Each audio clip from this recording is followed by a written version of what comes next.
Potniki, ki za prevoz uporabljajo mestne avtobusne linije, kot so 1, 2, 4 ali 6, običajno ne trpijo dolgega čakanja na postaji. Kak se vam zdi, morate dolgo čakati, ko pridete na avtobusno postajo? Ja, kako imamo v uri, pelajo redno. So kar povezave vrijo, no jaz pač grem, imam 2 avtobusa, tako sta kar usklajena. Ja, kak je, pač bolj točno pride, mogoče 10 minut. Drugače pa nimam kaj pritožb. Povsem drugače se počutijo potniki, ki se v Maribor vozijo denimo s Ptuja, Slovenske Bistrice, Ruš ali Pesnice. 2 vozita nekje, vsake pol ure približno. Zdaj, en še pa drugače še vozi vsak na 1 uro. Očitno pa se bo kmalu bolje godilo tudi potnikom, ki so odvisni od primestnih avtobusov.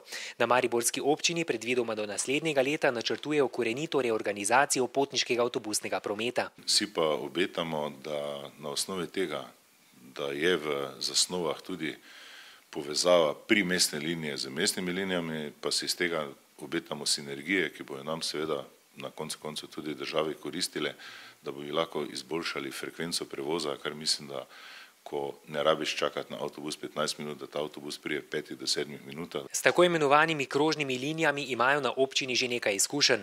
Na takšen način je namreč urejen dostop do Dobravskega in Pobreškega pokopališča. To pokrivata 2 avtobusa, linija 3 in linija 12.